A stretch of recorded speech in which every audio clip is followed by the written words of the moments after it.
Let's get you caught up now on this morning's coronavirus headlines. Here are 3 things that we are watching for you right now. White House staffers must now wear masks most of the time while at work. 2 of the hardest hit states in the U.S. are ready to move forward. New York will let some non-essential businesses in less affected areas open on Friday. And Louisiana will lift its stay-at-home order at the end of the week. Here at home, sadly, we've seen the youngest COVID-19 related death in the city. It was a boy between the age of 10 and 19 who had underlying health conditions. Right now, we want to spend some time really digging into these case numbers for you. Let's take a look at the local infection rate to date for the combined 19 counties in our region. So we have it all charted out for you starting 2 months ago and taking you all the way through yesterday. Big picture.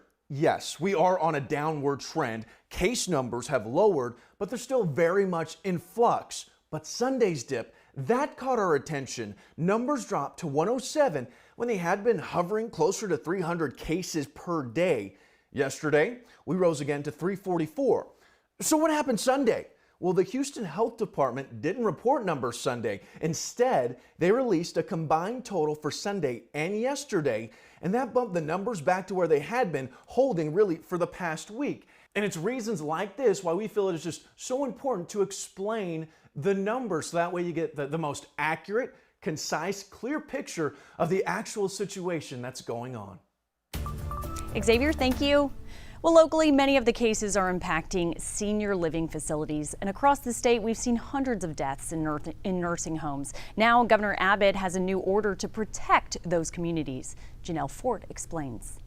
Well, yeah, Steph, you know, this is something that hits very close to home for me. My 96-year-old grandmother is in a nursing home in the Dallas-Fort Worth area, and they've been on lockdown since early March. Here in Texas, long-term care residents make up about 47% of all coronavirus-related deaths. So for those of us who do have loved ones in that vulnerable population, reopening the state amid the COVID-19 pandemic creates a lot of anxiety. One of the big pieces of Governor Abbott's plan to reopen is making sure testing is widely available. The governor has directed the Texas Health and Human Services Commission, Texas Division of Emergency Management, and the Texas Department of State Health Services to test every resident and staffer at Texas nursing homes. This order comes after a suggestion from the White House yesterday. Let's get into the numbers. As of yesterday, they have received reports of 281 nursing facilities and 100 assisted living facilities in Texas with 1 or more COVID-19 confirmed positive residents and or facility staff. HHSC has received reports of 425 resident deaths related to coronavirus in nursing facilities and 89 resident deaths in assisted living facilities located in Texas. There are 1,224 licensed nursing facilities and 2,004 licensed assisted living facilities statewide, and there is no timeline on when testing will be completed. Back to you. All right, Janelle Ford, thank you. Now let's get a look at the day's other big stories, starting with big changes for HPD following an officer's death. HPD's air support unit will be grounded until further notice. HPD's choppers haven't flown since the deadly crash last week that killed Tactical Flight Officer Jason Knox and seriously wounded pilot Chase Cormier. The NTSB is still investigating the cause of the crash. In the meantime, DPS and local sheriff's agencies' air assets are assisting HPD until they can safely fly again. President Trump calls the death of Ahmaud Arbery a horrible thing. Would have been a wonderful, just a wonderful guy. I think it's a horrible thing.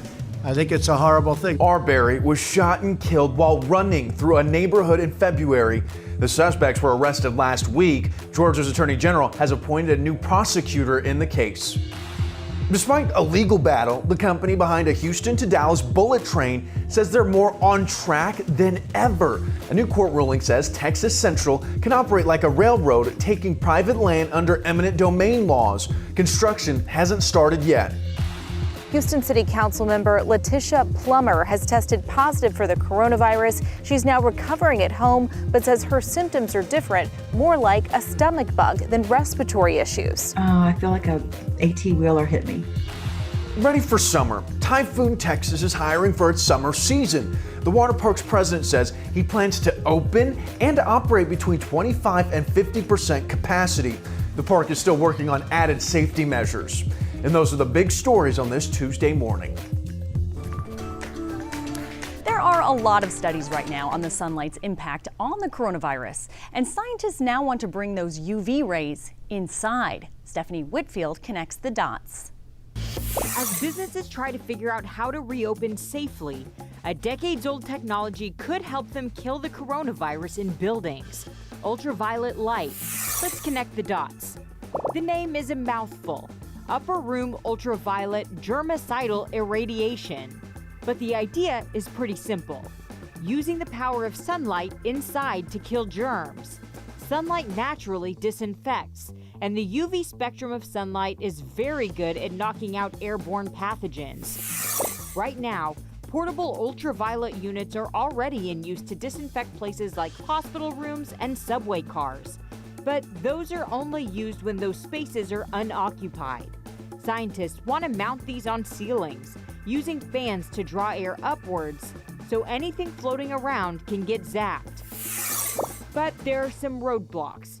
First is cost. To install these devices in a warehouse-sized store like a Walmart costs around $100,000. Also, there are some unanswered questions. Like in a huge department store, would enough air be drawn through the units to be disinfected? And in a space like a restaurant, would it be effective enough to stop the spread from one infected diner to a neighboring table? Scientists are now scrambling to get answers as worried retailers continue to call. Connecting the dots, I'm Stephanie Whitfield for H-Town Rush. Okay, and another note about this story, the ultraviolet light is a wavelength that is safer for humans than those normally found in sunlight. MLB officials will reportedly present a plan to the Players Union today to get baseball back up and running this summer. According to insiders, team owners already approved this proposal, and when we shared the news with you on our Facebook page, y'all were pretty excited, saying it's the best news ever. I need my baseball. Better late than never. Here's what we know. So if approved, the season would start around July 4th weekend, but those ballparks wouldn't have fans in them. Charting this back, spring training would get going in early to mid-June, and each team would play 82 regular season games. That's about half the normal season. The key here is that the Players Union has to approve it. And as Michael points out, don't hold your breath for a majority. Players are already expressing concerns, including the Nationals' Sean Doolittle. He put out this whole long thread. These are just a couple of the tweets, talking about what he's going to be looking for in the proposal, asking how many tests do we need, not just for the people who are in the stadiums, but hotel workers, transportation workers. They deserve the same protections, he says. He says we need to consider what level of risk we're going to assume. You can read that whole thread again on Twitter. That's Sean Doolittle. But of course, we're going to keep you posted. We'll let you know how that vote goes later today.